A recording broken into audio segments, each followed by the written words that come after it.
장대장 TV 시청자 여러분 안녕하십니까? 장대장입니다. 자, 정부가 최근에 발표했던 부동산 대책 중에 하나죠. 공공재개발과 공공재건축. 공공재개발 말 그대로 LH, 또 서울 같은 경우는 서울도시개발공사 SH, 이런 어떤 정부의 공공기관의 기관들이 참여를 해서 재개발을 빠르게 진행하고 그만큼 인센티브를 주겠다. 또 여러 가지 방안들이 있는데 그 부분이 이제 구체적인 방안이 나왔다고 합니다. 하지만 공공재건축은 아직도 답보 상태인데 사실상 이 정부의 공급 대책 중에 가장 핵심, 제가 방송에서 몇 차례 말씀드렸지만 안고 있는 찐빵이 되려면 공공재건축이 추진이 돼야 되는데 이 공공재건축은 강남을 비롯해서 여러 가지 서울 도심의 핵심 지역에 있기 때문이죠. 근데 이게 5만 가구 정도를 정부에서는 예상을 했는데 이건 사실상 진행되기 힘들고 공공재개발은 진행되는데 물론 공공재개발만 진행이 돼도 어느 정도 글쎄요, 이 부동산 시장에는 공급이 좀 되고 있다. 서울 뭐 중심권 아니겠습니다만 좀 그런 어떤 메시지를 줄 수는 있거든요. 이 공공재개발에 관련된 내용을 최초로 발표를 했을 때 좀 당근이 부족하다라는 얘기를 했었는데 역시나 뭐 이번에 또 보완책이 나왔고 이 보완책의 인센티브를 만들고자 법까지 개정하는 발의안까지 나왔습니다. 자, 어떤 내용인지 그 부분에 대해서 신문 기사와 함께 분석을 해보도록 하겠습니다.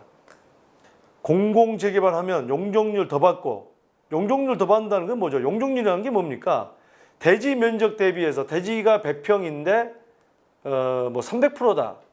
그러면은 이 건축 면적을 300평을 지을 수 있는 건데 어쨌든 간에 이 용적률을 높여준다는 거는 건축물 지을 수 있는 면적을 더 늘려주는 거기 때문에 좋은 거죠. 조합원들 입장에서는 좋은 건데 그거를 임대주택만 많이 지으라고 하니까 반대를 하는 거지만 일반 분양을 많이 한다고 한다면 자, 일반 분양을 많이 하는 게 왜 중요하죠? 일반 분양은 사업비입니다. 사업비가 많아진다는 거는 그가 쉽게 얘기해서 매출이죠.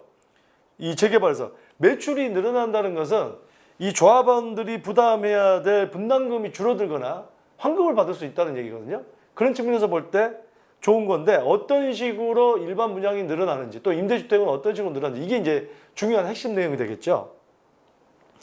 자, 천준호 의원, 국회의원 도시 및 주거환경정비법 개정안 발의. 뭔가 개정안을 발의한다. 그러면은 그동안의 법 밖에 새로운 걸 만들어야지 이제 이게 진행된다는 얘기겠죠. 기부 체납 비율은 20에서 50%로 이거 줄어든다는 얘기입니다. 예. 사업 추진 이후 들어온 조합원의 분양가 가산. 이게 무슨 얘기죠? 사업 추진하고 나서 우리가 이제 재개발도 막 사들이는 게 뭡니까? 뭐가 될 것 같으면 이제 쉽게 얘기하면 일반 분양보다는 조합원 분양가가 싸기 때문에 들어오는 거죠. 그거에 대해서는 가산하겠다. 그러니까 뭐 비싸게 팔겠다. 뭐 이런 어떤 무슨 이유가 있겠죠. 그러니까 처음부터 시작하는 사람보다는 중간에 어떤 투자 개념으로 들어온 걸 차단하겠다. 이런 의미로 봐도 좋을 것 같습니다. 자, 정부가 서울 등의 수도권 주택 공급을 확대하기 위해 제시한 공공재개발 사업의 세부 윤곽이 나왔다. 세부 윤곽. 공공재개발을 추진하면 용적률 인센티브를 주면서도 기부 체납 비율을 낮춰준다. 그러니까 용적률을 높게 해주면 지금까지 기부 체납을 많이 하게 했는데 기부 체납 비율을 낮춰준다. 그래서 사업의 속도도 끌어올려 사업성을 높인다. 뭔가 조합원들한테 제가 항상 하는 얘기지만 당근 없이 자꾸 사업을 진행하려고 하냐. 당근을 줘야 됩니다. 예? 그렇지 않습니까? 당근. 예. 우리가 뭐 말은 아니지만 예. 사람에게는 이걸 줘야겠죠. 말에게는 당근, 사람에게는 요거. 홍남기 부총리 겸 기획재정부 장관은 2일 공공재개발과 관련해서 속도를 내겠다며 공공재개발과 관련해 사업 활성화를 위한 도시 및 주거환경정비법, 주택법 개정안이 국회에서 논의될 예정이라며 개정안이 신속히 통과 시행될 수 있도록 입법 과정을 지원하겠다고 밝혔다. 국토교통부에 따르면 더불어민주당 천준호 의원은 이 같은 내용을 골자로 한 도시 및 주거환경정비법 개정안을 2일 대표 발의했다. 발의를 했습니다. 확인해봤습니다. 국토부가 5월 6일 공급대책에서 내놓은 공공재개발 사업을 도입하는 내용이다. 5월 6일 날 5.6 공급대책이 나왔죠. 공공재개발. 근데 뭐 그때 당시만 해도 그렇게 이제 뭐 썩 와닿지는 않았지만 그 사이에 이제 지금 몇 달이 지났죠. 몇 개월 동안 뭔가 노력을 한 것 같습니다. 국토교통부와 LH와 SH가 협의를 거쳐 마련했다. 자, 개정안은 자, 중요한 내용이 나옵니다. 공공재개발의 법적 상한의 120%. 법적 상한에서 20%가 추가되기 때문에 법을 바꿔야 되는 거죠. 예. 안 그러면 불법이죠. 그래서 개정 발의를 한 거죠. 120%가 용적률을 주되, 그러면은 지금에서 법에서 허용된 용적률보다 20%를 늘리는 거죠. 용적률을 주되 기부 체납 비율은 20에서 50%로 낮추는 게 확실입니다.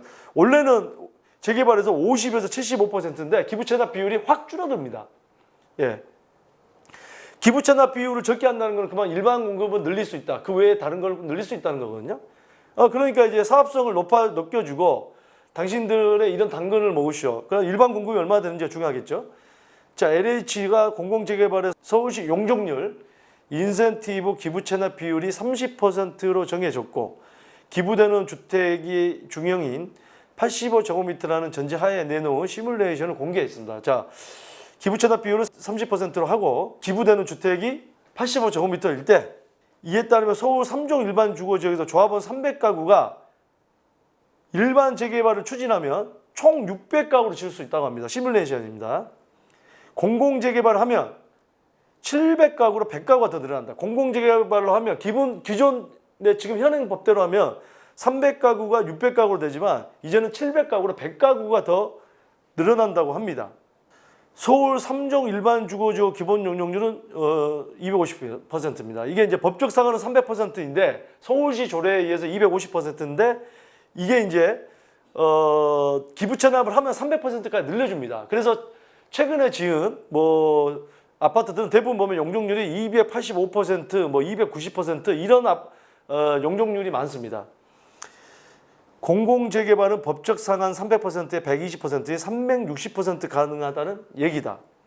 자, 일반 재개발로 지어지는 600가구는 조합원 물량 300가구에 자, 이게 이제 봅니다. 일반 분양 155가구. 자, 600가구를 일반 재개발로 해서 바로 아파트를 지었을 때 조합원 물량 300가구, 일반 분양 155가구, 공적 임대는 공공임대랑 민간임대가 있고 145가구로 구성된다. 자, 그러면 공공재개발로 지어지면 700가구인데 조합원 물량 300가구 그대로고요. 자, 일반 분양이 200가구. 그러니까 공공재개발로 하면 일반 분양이 155가구에서 200이니까 45가구가 더 늘어납니다.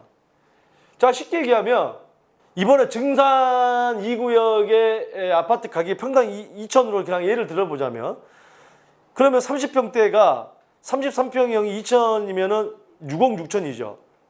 6억 6천 곱하기 45 하면은 대략적으로 그냥 이거를 7억으로 잡으면 7, 48, 7, 5, 35 얼마입니까?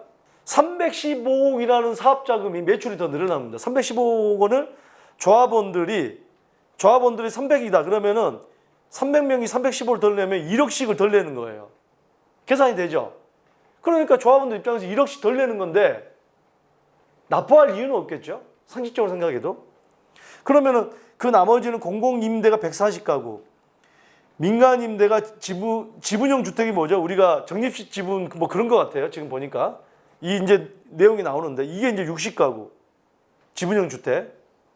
구체적인 내용이 나옵니다. 자, 일단은 뭐냐면 300가구가 조합원이 주택을 했을 때 600가구에서 현행 600가구, 700가구로 늘어나서 100가구가 늘어나요.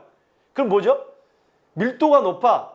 그 구역에서 600가구가 살 거를 700가구가 살아야 되니까 사람이 많으면 사실 답답한 경우는 있습니다. 100명이 늘어나면서 1억을 덜 낼 것이냐? 여러분들 어떻게 생각하시겠습니까? 자, 100가구 늘어나도 크게 지장 없다. 조합원들 동의 많이 하겠죠. 1억 덜 내는데 1억과 바꾸는 건데. 제가 볼 때는 이거는 실현 가능성은 있어 보입니다. 나빠 보이지 않아요. 자, 공공재개발은 전체 주택 물량의 20%를 공공임대로 채우는 게 하는 의무 조항이 있지만 공공임대가 확 늘어나지 않는다는 설명이다. 그러니까 공공임대가 조금 전에 보면은 140가구. 그 전에는 공공임대랑 민간임대 합해서 145가구였는데 공공임대가 140가구니까 확 공공임대만 늘어나지 않는 거다. 일반 분양도 많이 늘어나고 하니까 그런 장점이 있다. 지금 그런 얘기입니다. 공공재개발은 사업에 걸리는 시간이 기존의 절반 이하로 줄는다. 야, 우리 이게 사업성도 중요하죠. 우리 재개발 한번 할 때 시간이 얼마나 많이 걸립니까? 건축 심의나 환경 영향 평가 등 사업 시행 인가를 받기 위해 필요한 각종 심의를 한 번에 처리할 수 있고 지구 지정 등 절차도 신속히 진행할 수 있어요. 공공이 참여하는데 이 환경 영향 평가라든지 지금 예를 들자면 지금 재건축, 재개발 대치동의 음마아파트라든지 잠실주공 5단지라든지 잠실주공 5단지 조합 설립 인가는 2003년인가 났는데 17년, 18년째 사업 시행 인가 안 나잖아요. 공공이 참여하는데 그거 안 내주겠습니까? 자기네들이 빨리 공급하기 위해서 하는 건데 엄청나게 빨리 내주겠죠. 그런 장점은 있겠습니다. 조합 설립부터 사업 시행 인가까지 소요되는 시간이 통상 40개월, 3년 4개월인데 18개월로 단축될 것으로 예상한다. 1년 6개월 만에 조합 설립부터 사업 시행 인가가 1년 6개월 만이면 굉장히 빠른 겁니다. 굉장히 빠른 속도로 가기 때문에 어차피 재개발도 시간이 돈이기 때문에 그런 면에서 볼 때는 빨리 진행이 돼서 빨리 새 아파트 받는다고 한다면 그만큼 이득이겠죠. 자, 보통 재개발 사업에서 사업 시행 인가를 받기 전까지 각종 심의를 통과하는데 시간이 오래 걸린다. 하지만 공공재개발은 건축심의, 경관심의, 교육환경평가, 도시계획심의, 교통영향평가, 재해영향평가, 환경영향평가 그 시외에 심의권자인 지자체가 부여한 내용 등 8개 항목의 통합심의를 받을 수 있다. 자, 우리가 뭐 하나 받으면 환경영향평가, 교육영향평가 굉장히 많습니다. 근데 통합해서 빨리 지자체에서 통합심의를 거쳐서 빨리 끝내버리겠다는 거예요. 그러니까 40개월 걸리는 게 18개월 만에 끝나겠다는 겁니다. 모르죠. 정부에서 빨리 또 이제 여러 가지 정치적인 이슈를 가지고 어떤 선거철에 다가오기 전에 빨리 뭔가 보여주겠는데 더 빨리 갈 수도 있겠고 그건 이제 두고 봐야 될 일이겠지만 이 모든 부동산이 정치와 연관이 안 될 수가 없습니다. 네. 이번 개정안은 공공재개발 투기 수요가 몰려드는 것을 방지하기 위한 방안도 당겼다. 자, 이렇게 빨리 되고 그러면 또 막 재개발 사들이려고 들어오겠죠. 공공재개발이 본격 추진되기 전 단계에 있는 사업지를 주택공급활성화지구 예정구역, 주택공급활성화지구 예정구역으로 묶어 관리한다. 이곳에서 주택 신축이나 지분 분할 등이 제한된다. 우리가 재개발 지역에 단독주택의 소유권자를 많이 늘리기 위해서 다세대 주택이라는 걸 짓죠. 허물고. 예. 물론 거기에 대한 어느 정도 뭐 기준이 있습니다만, 이 조합원 이권을 받을 수 있는 기준이 있습니다만, 이것 자체, 주택 신축이나 지분 분할 등은 제한한다는 겁니다. 아예. 예. 공공시행자가 선정되거나 활성화지구가 지정된 이후에 조합원이 되는 경우도 한정했다. 공공재개발이 본격화되는 단계에서 토지 등을 소유하거나 조합원 지위를 양수한 조합원에게 대해서 분양 가격을 더 비싸게 책정한다. 자, 공공재개발이 본격화되는 단계, 이건 뭐 기준을 정하겠죠, 이제. 그 시기에 들어왔을 때 뭔가 투자를 위해서 들어온 사람들은 조합원 지위를 양수한 조합원에게 조합원 분양가 우리가 보통 받죠.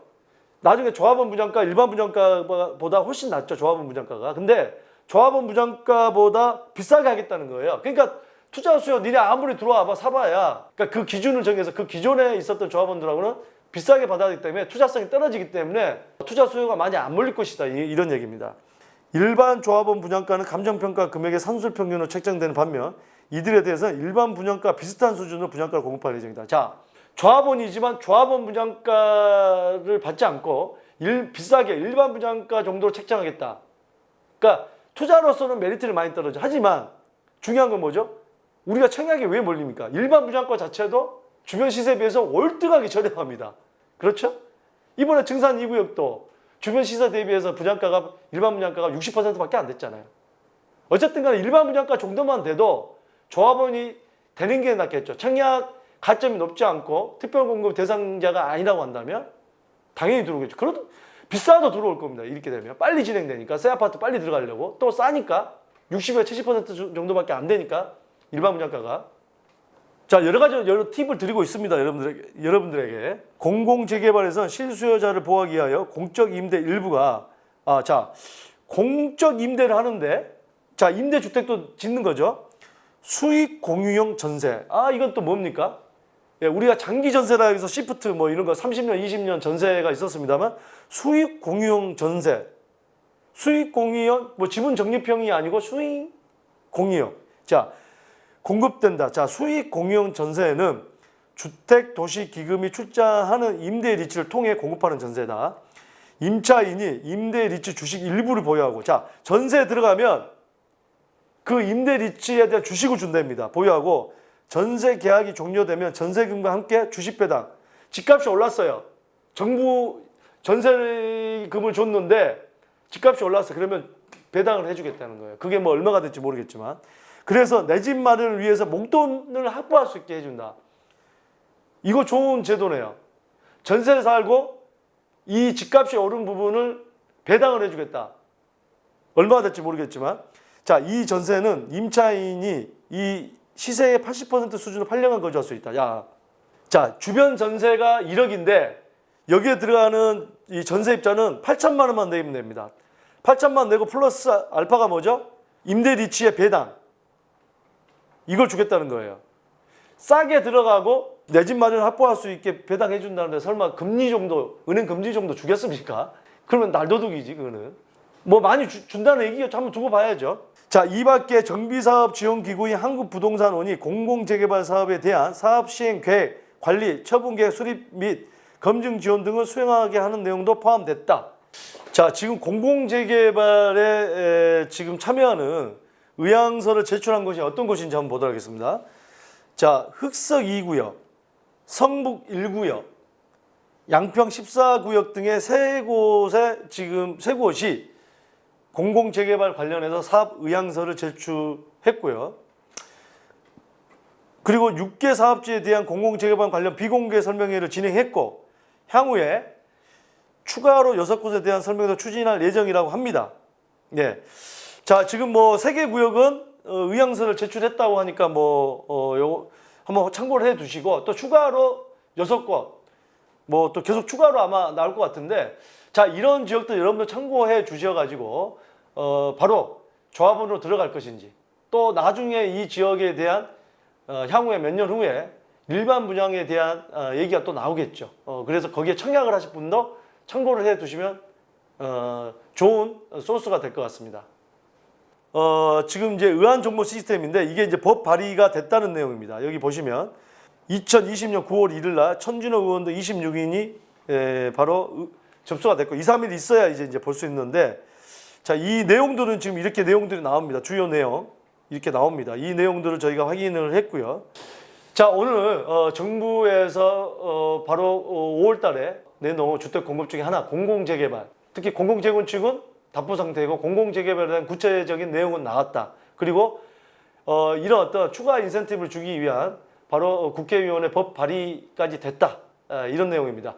6개 정도의 이 재개발 지역들이 지금 의사를 보이고 있고 또 추가로 계속 보이고 있는 걸로 알고 있습니다. 자, 추가적인 내용을 나오면은 여러분들에게 업데이트를 해 드리도록 하겠습니다. 자, 여러분들의 생각은 어떠신지 바로 댓글로 남겨주시고요. 또 여러분들의 많은 고민 이메일과 문자 보내주시면 최선을 다해서 상담해 드리도록 하겠습니다. 감사합니다.